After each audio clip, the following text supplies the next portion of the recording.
Oyez, oyez, bonnes gens, au nom du Père et du Fils et du Saint-Esprit, ainsi soit-il. Aujourd'hui, je voudrais parler plus proprement de l'Église, de l'autorité des apôtres, et donc de l'autorité aussi de ceux qui ont été institués à leur suite, le fondement de cette autorité, voir comment il est dit tout simplement dans les Écritures. Cette institution de l'Église est présente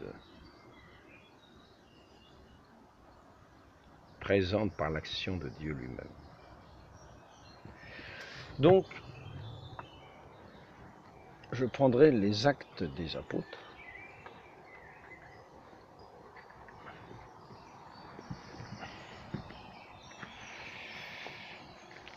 C'est au chapitre premier chapitre.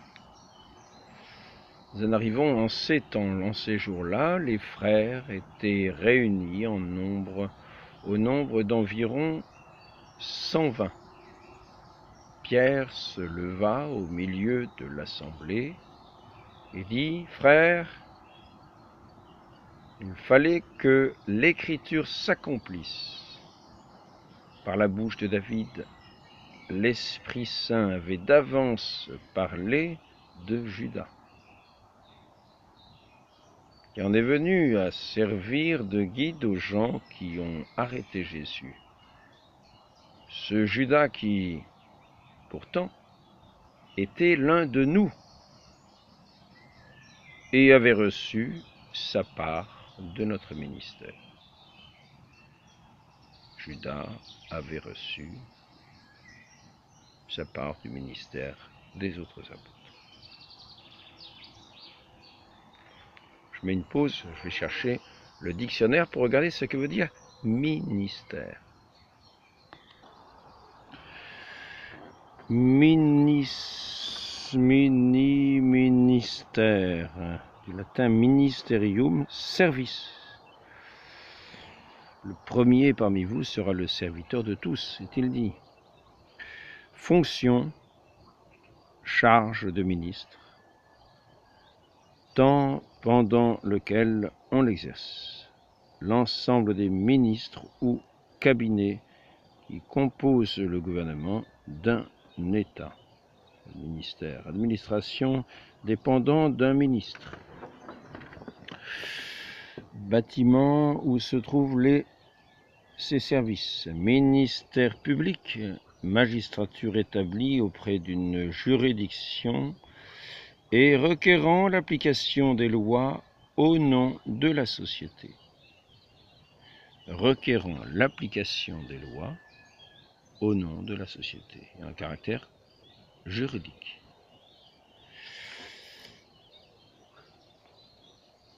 On dit aussi magistrature, debout, parquet. En religion, ensemble des fonctions, des charges que l'on exerce. Spécialement le sacerdoce. Ministériel, relatif au ministre, au ministère, fonction ministérielle, office, etc. Ministre, membre du gouvernement d'un État, à la tête d'un département ministériel. Premier ministre, chef du gouvernement dans certains régimes parlementaires, etc. Bon, donc on a quand même une idée de ce que c'est qu'un ministre. C'est quelqu'un qui est chargé pour le service de l'ensemble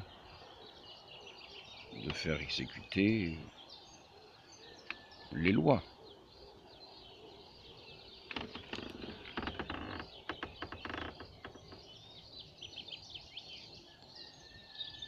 Membre du gouvernement, chef d'État d'un département ministériel, chef du gouvernement dans certains régimes parlementaires, se trouve au ministère. Ici, nous avons vu donc ce sont deux ministres, composent le gouvernement, l'administration, dépendant d'un ministre, magistrature établie auprès d'une juridiction et requérant l'application des lois au nom de la société. Donc, nous continuons, nous voyons que Judas partageait ce ministère avec les apôtres.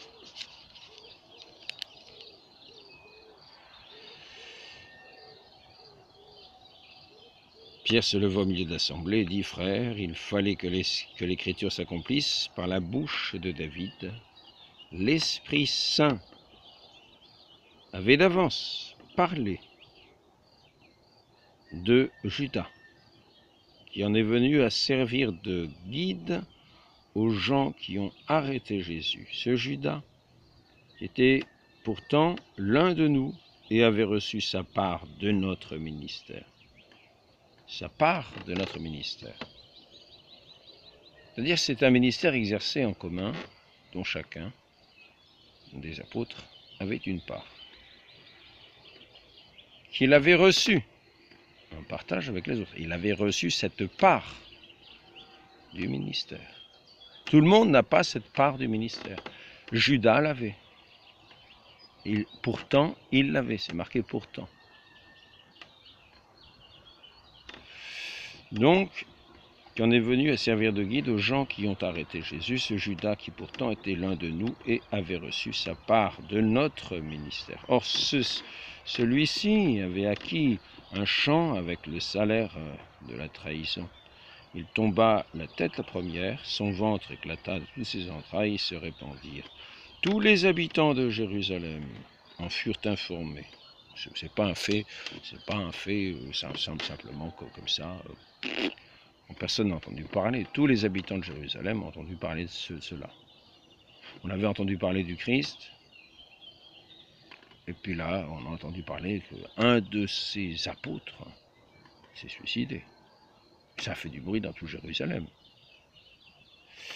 Et donc, cela, nous dit saint Pierre, correspondait à ce passage de l'Écriture. Tous les habitants de Jérusalem en furent informés, si bien que ce chant fut appelé, dans leur langue, Akaldama, c'est-à-dire chant du sang, car il est écrit au livre des psaumes que son domaine devienne un désert et que personne n'y habite. Et encore, que sa charge passe à un autre. Voilà, nous y revenons, ministère, charge. Donc ne croyons pas en entendant ce texte-là,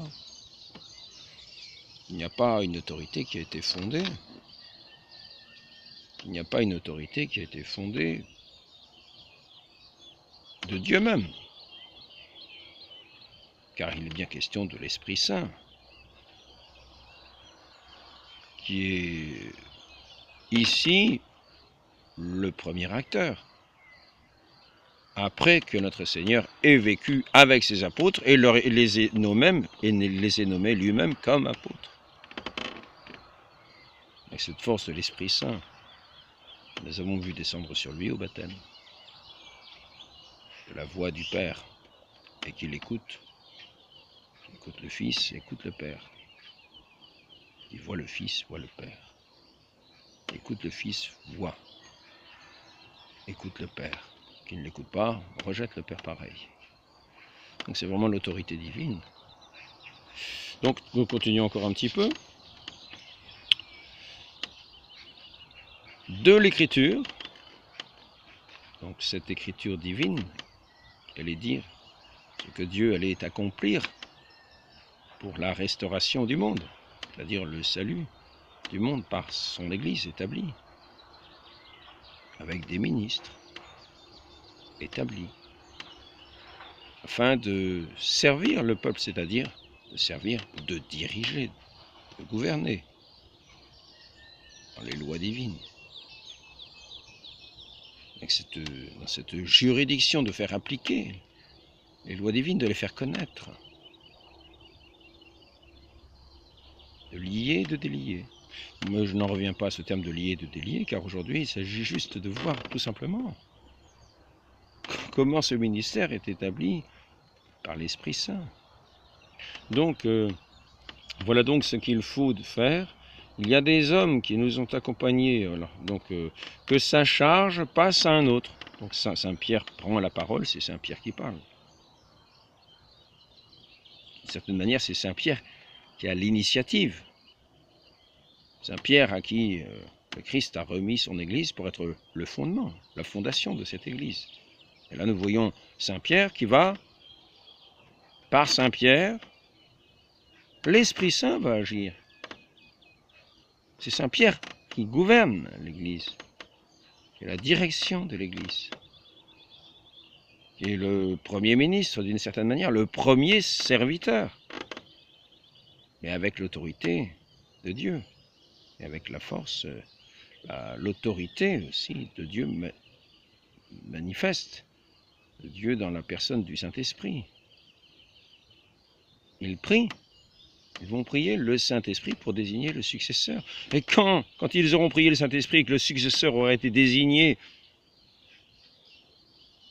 par le Saint-Esprit lui-même, qui ira contredire ce ministère, sauf à aller contre Dieu, sauf à s'exclure de Dieu lui-même. Donc, voici donc ce qu'il faut faire. Il y a des hommes qui nous ont accompagnés durant tout le temps où le Seigneur Jésus a vécu parmi nous, depuis son baptême par Jean jusqu'au jour où il nous a été enlevé. Il faut donc que l'un d'entre eux devienne avec nous témoin de sa résurrection. On en présenta deux, Joseph Barsabas, surnommé Justus, et Matthias. Puis l'assemblée fit cette prière. C'est ici le moment important. C'est ce que je vous disais à l'instant. Mais c'est ici le moment important. C'est ici un moment capital. Et c'est fait l'initiative de Saint-Pierre qui agit comme le chef de ce collège, qui ont tous part au ministère, avaient une même part.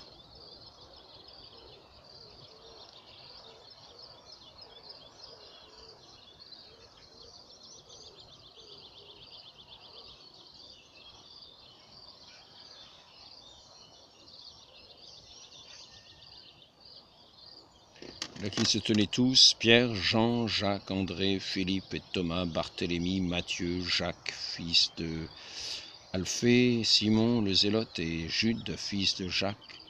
D'un seul cœur, ils participaient fidèlement à la prière avec quelques femmes, dont Marie, mère de Jésus, et avec ses frères. Ces jours-là, les frères étaient réunis au nombre d'environ 120. Pierre se leva au milieu de l'assemblée et dit « Frères, il fallait que l'Écriture s'accomplisse. » Donc c'est ce que disait notre Seigneur, et ce n'est pas fini. Ce n'est pas fini, nous voyons ici la fondation de l'Église, le développement de l'Église.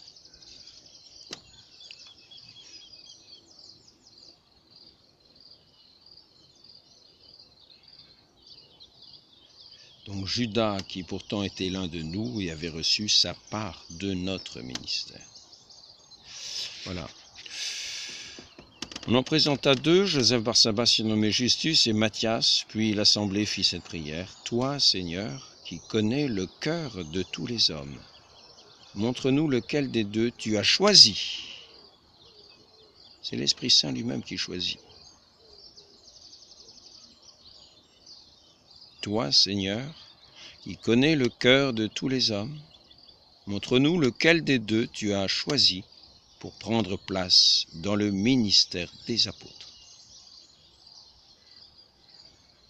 que Judas a déserté en partant vers son destin. On tira au sort et le sort tomba sur Matthias, qui fut dès lors associé aux 11 apôtres. Donc il ne faut surtout pas dissocier Matthias, car ce n'est pas simplement un tirage au sort. C'est le choix du Saint-Esprit sur Matthias, par cette manière de procéder. Et c'est surtout le choix de Dieu. Le choix de Dieu sur Matthias. Et donc ce que Dieu a établi pour être, celui que Dieu a établi pour être ministre parmi les apôtres, ministre de l'Évangile, ministre de Dieu lui-même. Ministre de Dieu lui-même.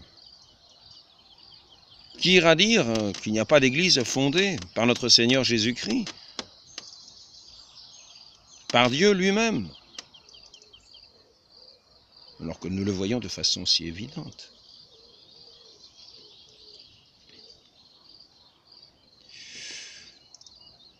Quand arriva la Pentecôte, 50e jour après Pâques, ils se trouvaient réunis tous ensemble, et soudain, il vint du ciel un bruit pareil à celui d'un violent coup de vent. Toute la maison où ils se tenaient en fut remplie. Ils virent apparaître comme une sorte de feu qui se partageait en langues et qui se posa sur chacun d'eux.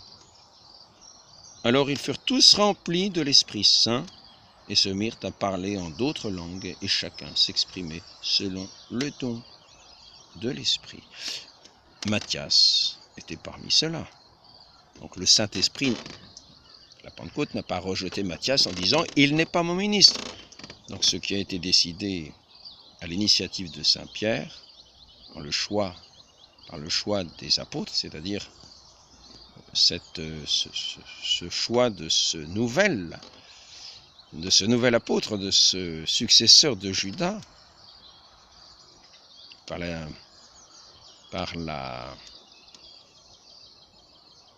l'autorité du Saint-Esprit, par l'autorité de Dieu.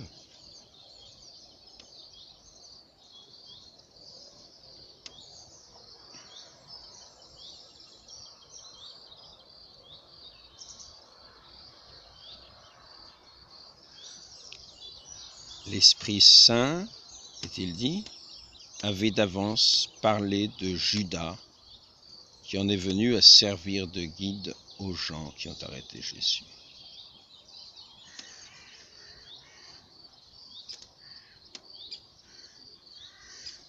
Que sa charge passe à un autre.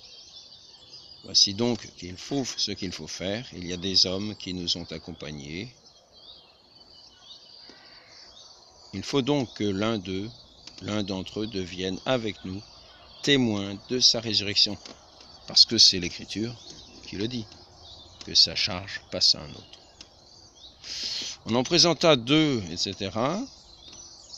Puis l'Assemblée fit cette prière. Toi, Seigneur, qui connais le cœur de tous les hommes, montre-nous lequel des 2 tu as choisi pour prendre place dans le ministère des apôtres.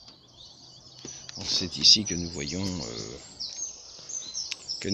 cette institution de Matthias, cette constitution divine de l'Église,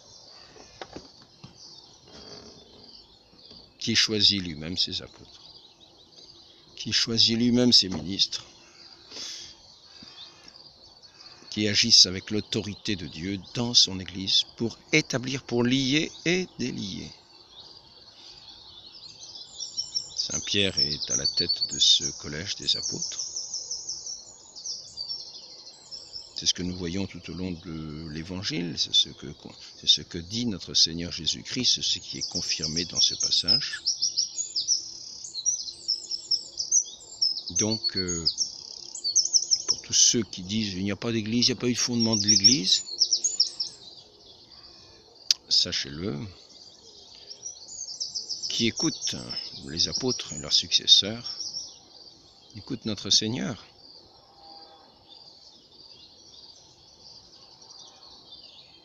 Il parle sous la mouvance du Saint-Esprit, comme nous l'avons vu dès le baptême. Et ces apôtres parlent aussi sous la mouvance du Saint-Esprit, qui est le soutien de l'Église, qu'il assiste dans ses décisions, qu'il assiste dans ses enseignements, afin de ne pas enseigner l'erreur, car c'est par la foi véritable, par la connaissance de Dieu, du Père et du Fils, du Saint-Esprit, que nous parvenons à la vie éternelle. Il ne s'agit pas ici d'enseigner l'erreur, et l'Esprit Saint n'assiste pas l'Église pour enseigner l'erreur.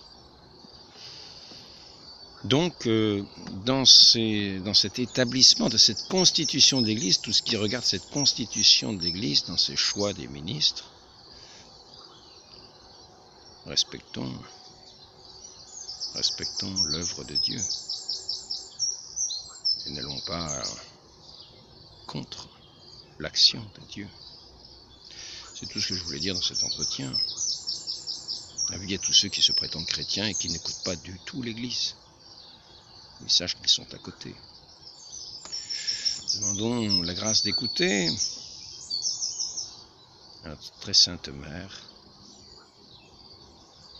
qui est comme la figure de l'Église, notre Mère. Au nom du Père et du Fils et du Saint-Esprit, ainsi soit-il.